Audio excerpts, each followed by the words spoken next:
اعوذ باللہ من الشیطان الرجیم بسم اللہ الرحمن الرحیم۔ آج ہم اسلام کی ایک عظیم شخصیت، ایک بے مثال مؤذن اور ایک صبر و حوصلے والے انسان کی کہانی سنیں گے۔ حضرت بلال رضی اللہ تعالی عنہ کا واقعہ اور ان کی اذان کی اہمیت۔ یہ محض ایک کہانی نہیں بلکہ صبر و ایمان اور اسلام کی شان کا ایک ناقابل فراموش باب ہے۔ حضرت بلال ابن رباح رضی اللہ عنہ ایک غلام، ایک مجبور انسان، لیکن اللہ پر ایسا یقین کہ دنیا کی کوئی طاقت ان کے ایمان کو متذلل نہ کر سکی۔ آج ہم ان کے صبر اور استقامت کی ایک ایمان فروز کہانی سنیں گے۔ محترم ناظرین، السلام علیکم ورحمۃ اللہ وبرکاتہ۔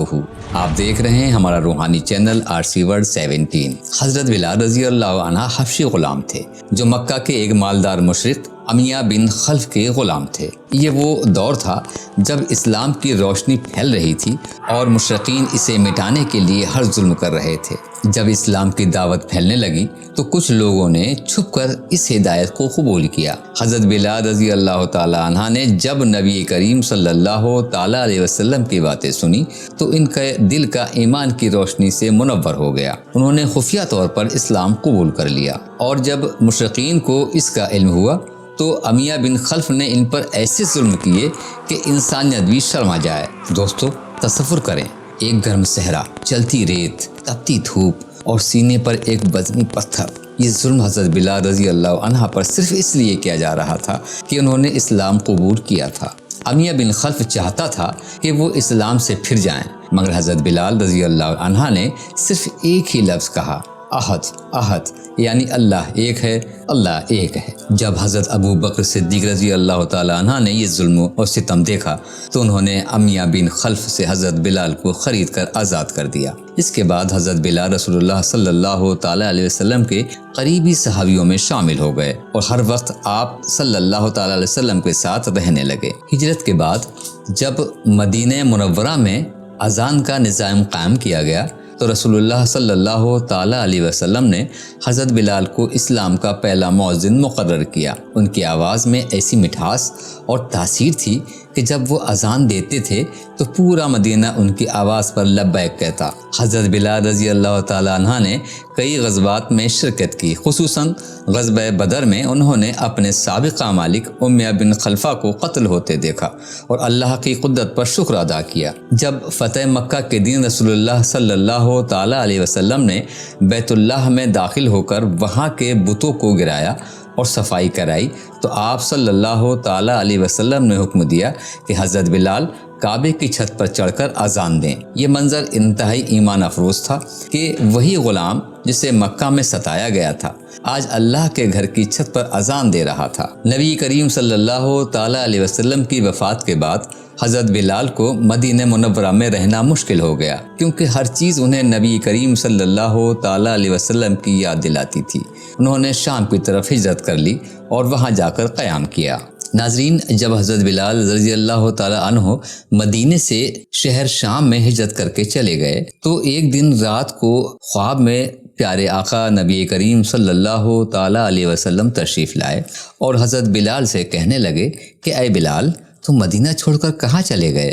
اے بلال، تم میری قربت چھوڑ کر کہاں چلے گئے؟ تم اب فوراً مدینہ کو واپس آ جاؤ۔ حضرت بلال صبح فجر کی نماز پڑھتے ہی مدینے کی طرف اپنا گھوڑا دوڑا دیا۔ حضرت بلال 6 ماہ کے بعد جب مدینے پہنچے اور لوگ اسے کہنے لگے کہ مجھے نبی کریم صلی اللہ تعالی علیہ وسلم کی بیٹی حضرت بی بی فاطمہ زہرا سے ملا دو۔ حضرت بی بی فاطمہ زہرا رضی اللہ تعالی عنہ اپنے بابا جان حضرت محمد رسول اللہ صلی اللہ تعالی علیہ وسلم کی ہم شبیہ تھیں۔ حضرت بلال کہنے لگے مجھے حضرت بی بی فاطمہ سے ملوا دو، میں انہیں دیکھ کر نبی کریم صلی اللہ تعالی علیہ وسلم کی یاد تازہ کر لوں گا۔ لوگوں نے کہا بلال، تم مدینے سے باہر تھے، تمہارے آنے سے کچھ ہی دن پہلے حضرت بی بی فاطمہ زہرا وفات پا گئیں۔ اس بیچ لوگوں سے باتیں ہوئیں، اتنی دیر میں اذان کا وقت ہو گیا۔ لوگوں نے کہا حضرت بلال، بہت دن ہو گئے تمہاری اذان نہیں سنی، آج آپ اذان دو۔ حضرت بلال کہنے لگے نبی کریم صلی اللہ تعالی علیہ وسلم کی رخصت ہونے کے بعد اب اذان مجھ سے نہ دلواؤ۔ اتنی دیر میں پیارے آقا صلی اللہ تعالی علیہ وسلم کے نواسے حضرت حسن حضرت حسین آ گئے۔ کہنے لگے اے بلال اذان دو۔ یہ محمد رسول اللہ صلی اللہ علیہ وسلم کے نواسوں کی خواہش ہے۔ حضرت بلال رونے لگے اور کہنے لگے کہ آپ کی خواہش کو آپ کے نانا نے نہیں توڑا تو میں کیسے توڑ سکتا ہوں۔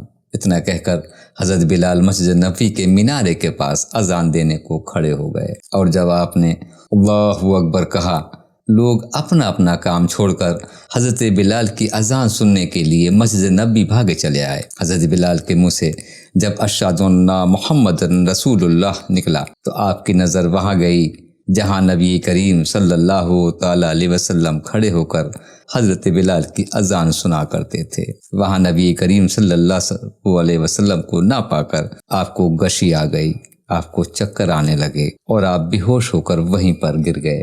حضرت بلال رضی اللہ تعالیٰ عنہ کا انتقال 20 ہجری میں شام کے شہر دمشق میں ہوا۔